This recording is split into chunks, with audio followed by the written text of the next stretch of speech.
ये बिना wire wire का नहीं आता भी, माइक आता है। चलो कपड़ा में रहती हो। देखो क्वेश्चन नंबर 3 है ना, पहले का 4th पार्ट है ना। क्वेश्चन क्या दिया है बोलो। हाँ, given polynomial, given a quadratic polynomial P U is equal to, u variable है, बोलो 4u² प्लस 8u। ठीक है, ये पॉलिनोमियल दिया है तो आपको निकालना। Then we have to find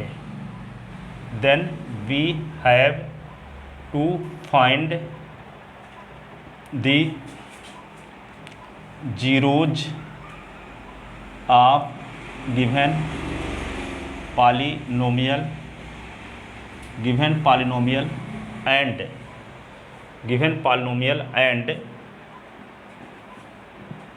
verified the relation between zeros and coefficient of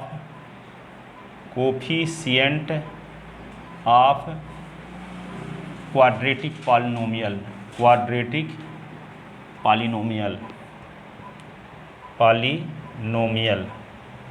ठीक है ना। तो अब हमें क्या करना है, इस क्वाड्रेटिक पॉलिनोमियल के जीरोज और कोफिशिएंट में रिलेशन को वेरीफाइड करना है। ठीक है, तो किसी भी क्वाड्रेटिक, आपको ये बताया गया था, किसी पॉलिनोमियल का जो जीरोज होता है वेरिएबल की वे वैल्यू होती है जिसके करेस्पॉन्डिंग पॉलिनोमियल की वैल्यू क्या हो, 0 हो। किसी भी पॉलिनोमियल का जीरोज वेरिएबल की वे वैल्यू होती है जिसके करेस्पॉन्डिंग पॉलिनोमियल की वैल्यू क्या हो जाए, 0। तो इसमें u के स्थान पे ऐसी कौन सी वैल्यू पुट करें जिसको पुट करने से इसकी वैल्यू 0 हो जाए, ये हम पता करेंगे, है ना। वही कहलाएगा इस पॉलिनोमियल का 0 कहलाएगा, है ना। तो 0 के लिए क्या करते हैं, पी को 0 के इक्वल करके u की वैल्यू निकाल लेते हैं। ठीक है, पी को 0 के इक्वल करके हम क्या करेंगे, u की वैल्यू निकाल लेंगे। ठीक है, तो क्या लिखेंगे, फॉर द zeros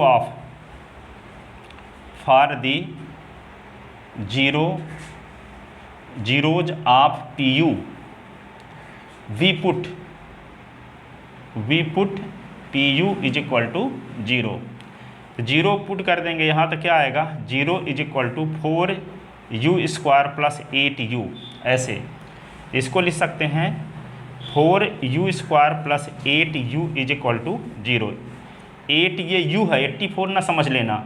ठीक है, अब यहाँ पे देखो क्या करेंगे, इसका फैक्टर 4u कॉमन ले सकते हैं, 4u, तो क्या बचेगा, u बचेगा, ये 4 2 जा u प्लस 2। ठीक है, इसका मतलब क्या हुआ, 4u इज इक्वल टू 0 और u plus 2 is equal to 0।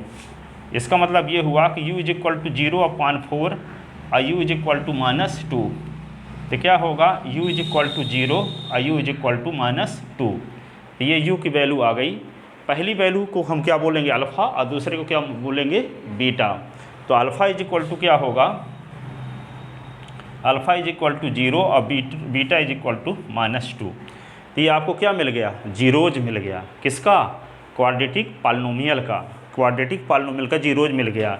इसमें कांस्टेंट टर्म नहीं था तो वे वाला प्रोसेस हमको लगाने की ज़रूरत नहीं पड़ी, जो कल बताए थे कि u² के कोफिशिएंट कांस्टेंट टर्म का मल्टीप्लाई करते हैं और मल्टीप्लाई करने के बाद जो नंबर आती है उसके ऐसे 2 फैक्टर करते हैं कि दोनों को ऐड करने से मिडिल टर्म आए।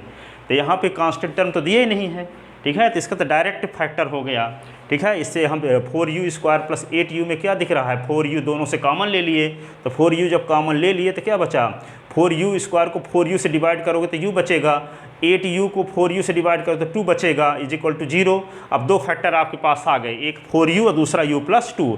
तो इन दोनों फैक्टर का मल्टीप्लाई 0 कब होगा, जब 2 में से कोई 0 के इक्वल हो, चाहे ये 0 के इक्वल हो चाहे ये 0 के इक्वल हो। 2 नंबर का मल्टीप्लाई 0 तभी होता है जब 2 नंबर में से कोई एक नंबर क्या हो, 0 के इक्वल हो। तो 4u इज इक्वल टू 0 हो अथवा u plus 2 is equal to 0 हो, तो इन 2 में से कोई भी 0 के इक्वल होगा तो दोनों का मल्टीप्लाई 0 हो जाएगा। तो u की वैल्यू 0 भी हो सकती है और u की वैल्यू -2 भी हो सकती है। तो जीरोज 0 भी होगा और -2 भी होगा, क्योंकि ये क्वाड्रेटिक पॉलिनोमियल है। तो क्वाड्रेटिक पॉलिनोमियल के 2 जीरोज होते हैं। लीनियर पॉलिनोमियल का 1 जीरो होता है, क्यूबिक पॉलिनोमियल का 3 जीरो होता है, और बाई क्वाड्रेटिक पॉलिनोमियल का 4 जीरो होता है। ठीक है, तो यहाँ पे इस पॉलिनोमियल, ये क्वाड्रेटिक पॉलिनोमियल है क्योंकि वेरिएबल की पावर क्या है 2। तो मैक्सिमम पावर क्या कहलाता है, उसकी डिग्री, जितनी डिग्री होती है उतने उसके जीरोज होते हैं।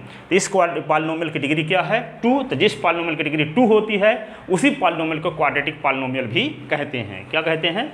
Quadratic polynomial. अब हम क्या करेंगे, इस क्वाड्रेटिक पॉलिनोमियल के कोफिशिएंट का पता लगाएंगे। ठीक है, तो क्या करेंगे, compare given polynomial with, compare given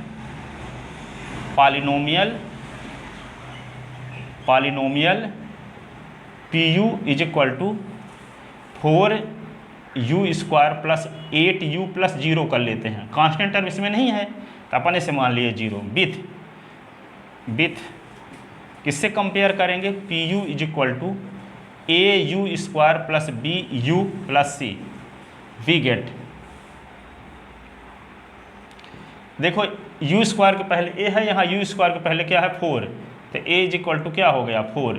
u के पहले b है, यहाँ u के पहले 8 है, तो b इज इक्वल टू 8।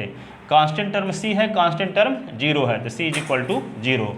अब रिलेशन क्या है, alpha plus beta is equal to होता है -b/a, और alpha into beta is equal to c/a। Check करते हैं दोनों साइड की वैल्यू सेम आती है कि नहीं। तो अल्फ़ा की वैल्यू क्या है 0 और बीटा की वैल्यू क्या है -2।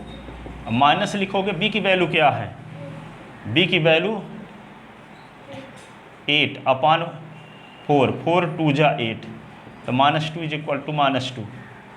ठीक है, विच इज ट्रू। अब यहाँ पे देखो अल्फ़ा की वैल्यू क्या है 0 और बीटा की वैल्यू क्या है -2। तो c की वैल्यू क्या है 0, a की वैल्यू क्या है 4, तो 0 को मल्टीप्लाई -2 के साथ तो 0, ये 0। This is also true. इसका मतलब क्या हुआ, relation between zeros and coefficient of quadratic polynomial is verified. लिख लो, hence relation between zeros and coefficient of quadratic